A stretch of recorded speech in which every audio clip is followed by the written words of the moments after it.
আসসালামু আলাইকুম। নিউ টেকনিকের পক্ষ থেকে আপনার সবাইকে জানাই স্বাগতম।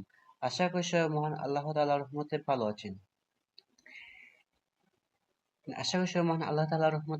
আছেন। আজকে আমরা এইচএসসি 2024 সালের সংক্ষিপ্ত সিলেবাস অনুযায়ী ফিনান্স ও ব্যাংকিং বীমা প্রথম পত্রে ফাইনাল সাজেশন নিয়ে উপস্থিত হয়েছি। আজকে আমরা ফিনান্স ও ব্যাংকিং বীমা প্রথম পত্রে ফাইনাল সাজেশন দিব, যা আপনাদের যা আপনাদের ফাইনাল এক্সামে আসবে মহান আল্লাহ তাআলার রহমতে। সো বেশি কথা না বাড়িয়ে ভিডিওটি শুরু করা যাক। এর সাথে আপনাকে আরেকটি কথা বলে রাখা ভালো, এইরকম এইরকম সাজেশনমূলক ভিডিও পেতে বিভিন্ন ধরনের ক্লাস পেতে আমাদের চ্যানেলে সাবস্ক্রাইব করে পাশে থাকবেন। সাবস্ক্রাইব করে সাবস্ক্রাইব করে পাশে থাকবেন। ভিডিওটা যদি উপকারে আসে অবশ্যই ভিডিওটি শেয়ার করবেন, যাতে আপনি সহ আপনার সমস্ত বন্ধু-বান্ধবরা পেয়ে উপকৃত হয়। সো বলছেন ফিনান্স ও ব্যাংকিং বীমা। ফিনান্স ও ব্যাংকিং বীমা 2024 সালের সংক্ষিপ্ত সিলেবাস অনুযায়ী যে অধ্যায়ভিত্তি রয়েছে সেই অধ্যায়ভিত্তি আমরা সাজেশন দেব। যেমন সর্বপ্রথম রয়েছে ফিনান্স ও ব্যাংকিং বীমার প্রথম অধ্যায়, প্রথম পত্রের প্রথম অধ্যায়। অধ্যায়টির নাম হচ্ছে অধ্যায়নের সূচনা। অধ্যায়টির নাম হচ্ছে অধ্যায়নের সূচনা। অধ্যায়নের সূচনাতে জ্ঞানের মধ্যে আপনি যেসব পাবেন সেসব হচ্ছে অধ্যায়ন কি, অথবা ব্যবসায় অধ্যায়ন কি, অথবা পোর্টফোলিও নীতি কি, আরেকটি পেতে পারেন ব্যবসায় নৈতিকতা কি। তারপর পারবর্তন মুনাফা সর্বাধিকরণ কি, অথবা তারল্য অর্থ কি। এটি হচ্ছে মূলত জ্ঞানমূলকের জন্য। অন্যমূলকের জন্য আপনার পেতে পারবেন স্বল্পমেয়াদী সম্পদ ব্যবস্থাপনা বলতে কি বোঝায়, অথবা কি বুঝো তারপর পেতে পারেন প্রতিষ্ঠানের মূল লক্ষ্য সম্পদ সাত-বৃত্তিকরণ ব্যাখ্যা করো। আরেকটি পাবেন ঝুঁকি ও মুনাফা হার সম্পর্ক ব্যাখ্যা করো। এটা হচ্ছে গ মানে খ অনুদানমূলকের জন্য, এবং গ এবং গ হচ্ছে মানে পরিবেশ উচ্চতামূলকের মধ্যে আপনারা যেসব পাবেন সে হচ্ছে অধ্যায়নের নীতিমালা এবং অধ্যায়নের কার্যাবলী এবং অধ্যায়নের লক্ষ্য। এইসব টপিক যদি পড়েন ইনশাল্লাহ আপনাদের কমন আসবে। এইসব টপিকের পর আরেকটি রয়েছে, শেষে হচ্ছে বোর্ড প্রশ্ন। আপনি কোন কোন বোর্ডে দেখবেন, যেমন এখানে আমি সংক্ষিপ্ত রূপে বুঝার জন্য আমি এখানে দিয়েছি, যেমন ডিবি মানে ঢাকা বোর্ড 2022 দেখবেন। তারপর এমবি মানে ময়মনসিংহ বোর্ড যেটি দেখবেন। তারপর রয়েছে সিবি মানে চট্টগ্রাম বোর্ডটি দেখবেন। তাদের এমবি মানে ময়মনসিংহ বোর্ড 2023 দেখবেন। বিবি মানে বরিশাল বোর্ড 2017টি দেখবেন। জিবি মানে যশোর বোর্ড 2021টি দেখবেন, এবং ডিবি 2017টি দেখবেন। এটি হচ্ছে মূলত প্রথম অধ্যায়ের। এখন সংক্ষিপ্ত সিলেবাস তৃতীয় অধ্যায় রয়েছে, মানে দ্বিতীয় অধ্যায় নেই। তারপর তৃতীয় অধ্যায়টি রয়েছে। তৃতীয় অধ্যায়ের নাম হচ্ছে অধ্যায়নের সূচনা। তৃতীয়টির নাম হচ্ছে অধ্যায়নের সূচনা। জ্ঞানমূলকের জন্য আপনারা যেসব পাবেন সেসব হচ্ছে অধ্যায়নের সময়সূচি কি, সুযোগ ব্যয় কি, তারপর সময়রেখা কি, তারপর পাবেন বাট নাকি, তারপর পাবেন বাট্যকরণ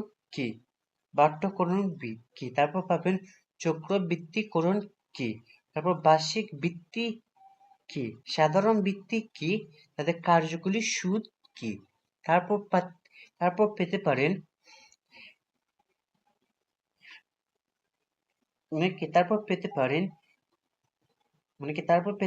বিধি 72 কি, অথবা বিধি 69 কি, তাদের মিশ্র নগদান প্রবাহ কি। এটি হচ্ছে মূলত জ্ঞানমূলকের জন্য। অন্যমূলকের জন্য যেটি পাবেন সেটি হচ্ছে কখন কার্যগুলি সুদের হার নামক কি সুদের হার সমান হয়। দ্বিতীয়টি রয়েছে মুদ্রাস্ফীতি কিভাবে অর্থের সময়কে প্রভাবিত করে প্রভাবিত করে প্রভাবিত করে বা করে মানে মানে অথবা মানে বৃদ্ধি করে অথবা একটি মানে কি অথবা বিনিয়োগ সিদ্ধান্ত প্রভাবিত করে মানে মুদ্রাস্ফীতি কিভাবে অর্থের সময় মূল্যকে প্রভাবিত করে অথবা মুদ্রাস্ফীতি কিভাবে বিনিয়োগের সিদ্ধান্ত প্রভাবিত করে এটি তারপর মানে কি তারপর পাবেন রুল 72 এবং 69 72 এবং 69 ব্যাখ্যা করো এটি এটি এটি মূলত ছিল জ্ঞান মানে অনুদানমূলক এবং গ এবং গহের জন্য প্রয়োগ মূল্যের জন্য আপনারা যেসব আপনারা পড়বেন সের মধ্যে এখান থেকে যেহেতু একটি ম্যাথমেটিক পার্ট যেহেতু এটি ম্যাথমেটিক পার্ট এই জন্য আমরা কোনো নির্দিষ্ট করে কোন টপিক দিতে পারছি না কিন্তু আপনাদেরকে যেসব বোর্ড এখানে লিখে দিয়েছে সেসব বোর্ড অনুযায়ী যদি পড়ে ইনশাল্লাহ আপনাদের একটি ভালো রেজাল্ট আসবে মহান আল্লাহ তাআলার রহমতে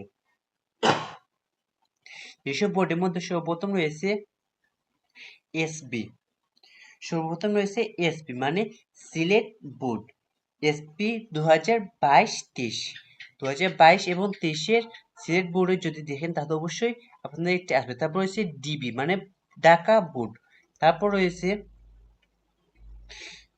মানে কি তারপর রয়েছে ডিআইনজিবি মানে দিনাজপুর বোর্ড ডিআইনজিবি মানে দিনাজপুর বোর্ড 2023 ঢাকা বোর্ড 2023 দিনাজপুর 2023 তারপর রয়েছে জিবি মানে 2000 জিবি মানে যশোর বোর্ড 2021 তারপর হচ্ছে এমবি মানে ময়মনসিংহ বোর্ড 2021 তারপর হচ্ছে বিবি মানে বরিশাল বোর্ড 2023 তারপর হচ্ছে আরবি মানে রংপুর বোর্ড 2017 তারপর হচ্ছে সিবি চট্টগ্রাম বোর্ড 2017 এইসব যদি আপনি কোয়েশ্চেন যদি দেখে যান শিখেছেন ইনশাল্লাহ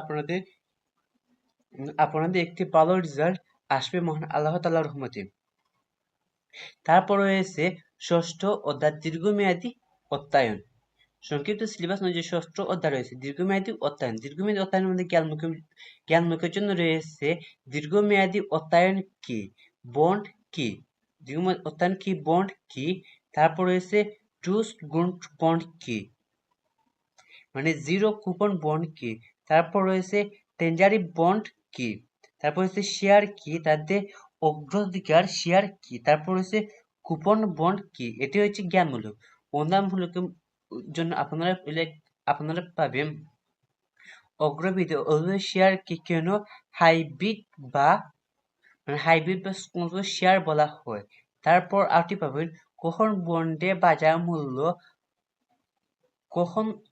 কখন বন্ডে বাজার মূল্য অবহিত মূল্যের সময় হয় অভ্যন্তরিত মূল্যের সময় হয় তারপর পাবেন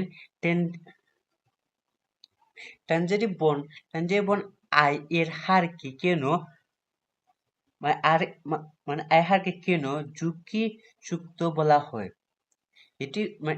এটি মূলত ছিল জ্ঞান অনুদানমূলক এবং গ এবং গ এর জন্য যেসব বোর্ড আপনারা দেখবেন সেটি হচ্ছে DB Dhaka board 2023 Barishal Mymensingh board 2023 Chattogram board 2023 এবং 22 চট্টগ্রাম 2023 এবং 22 এই দুটি বোর্ড দেখবেন এবং সাথে 19 চট্টগ্রাম বোর্ড 23 22 এবং 19 যশোর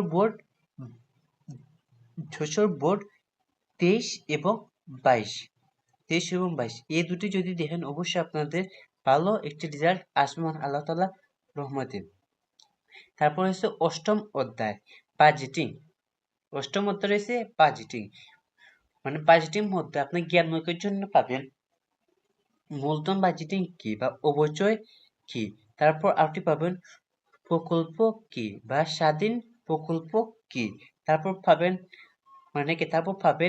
IRR কি বা মানে গ্রাহক বর্জন সিদ্ধান্ত কি মূলধন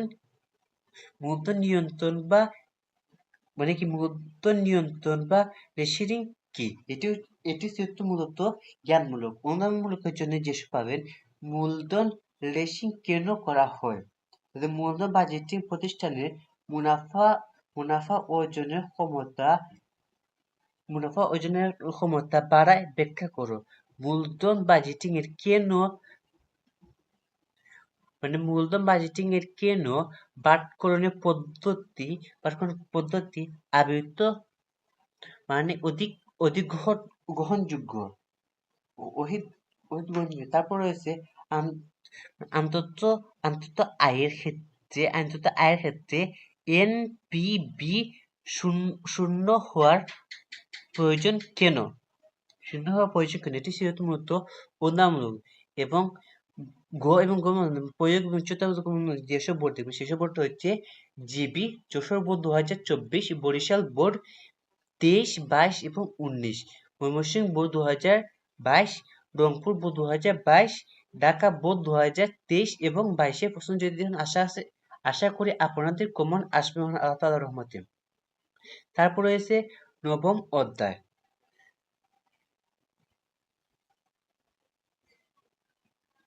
তারপর রয়েছে নবম অধ্যায় যা আমাদের এসে 2024 সালে শেষ অধ্যায় প্রথম পত্রের নবম অধ্যায় মুনাফা এবং ঝুঁকি ও মুনাফার হার। ঝুঁকি ও মুনাফা হারের মধ্যে জ্ঞানকের জন্য আপনারা পাবেন ঝুঁকি কি বা আর্থিক ঝুঁকি কি, তারপর অনিশ্চয়তা কি, পোর্টফোলিও কি, ঝুঁকি প্রিমিয়াম কি, জিএপিএম কি, ঝুঁকি এবং মুক্ত আয়ের হার কি। এটা হচ্ছে জ্ঞানমূলক। অনুদানমূলকের জন্য আপনারা পেতে পারেন আর্থিক ঝুঁকি কিভাবে তৈরি হয়, পোর্টফোলিও কেন গঠন করা হয়, বাজার ঝুঁকি কেন অপরিহারযোগ্য। তারপর রয়েছে আয় ও ঝুঁকির মধ্যে সম্পর্ক অথবা পার্থক্য। এটি মূলত ছিল অনুদানমূলক এবং অনুদানমূলক প্রয়োগ এবং উচ্চতামূলকের মধ্যে যেসব পাবে সেসব হচ্ছে ডিবি মানে ঢাকা বোর্ড 2023 এবং 22, RB Rangpur board 2023, CB Chattogram board 2023 এবং 19, তারপর এসবি মানে সিলেট বোর্ড 2019 প্রশ্ন দেখবেন। যদি যতটুকু বলা হয়েছে ততটুকু যদি আপনি মহান আল্লাহ তাআলার রহমতে যদি করেন তাহলে অবশ্যই আপনাদের একটি ভালো রেজাল্ট আসবে মহান আল্লাহ তাআলার রহমতে। সো আজকে এতটুকুই ছিল। আর যদি কারো যদি এই ক্লাসের পিডিএফ যদি প্রয়োজন হয় অবশ্যই স্ক্রিনে দেওয়া নাম্বারটিতে হোয়াটসঅ্যাপে একটি টেক্সট করবেন। টেক্সট করে বলবে আমার ওই সাবজেক্টের নাম লিখে দিতে হবে এবং সাবজেক্টের নাম দিয়ে বলতে হবে আমার একটি পিডিএফ প্রয়োজন। তাহলে আমার কাছে যতগুলো পিডিএফ আছে ওই সাবজেক্টের সমস্ত দেওয়া হবে ইনশাআল্লাহ। ভিডিওটা যদি আপনার উপকারে আসে অবশ্যই সাবস্ক্রাইব করে চ্যানেলটি পাশে থাকবেন এবং ভিডিওটি শেয়ার করবেন যাতে আপনি সহ আপনার সমস্ত বন্ধুরা দেখে উপকৃত হয়। সো আজকে এতটুকু, সবাই ভালো থাকবেন, সুস্থ থাকবেন। দেখা হচ্ছে পরবর্তী ভিডিওতে। এই আশা নিয়ে আজকে এতটুকু, সবাই ভালো থাকবেন, সুস্থ থাকবেন। আল্লাহ হাফেজ। আসসালামু আলাইকুম ওয়া রাহমাতুল্লাহি ওয়া বারাকাতুহু।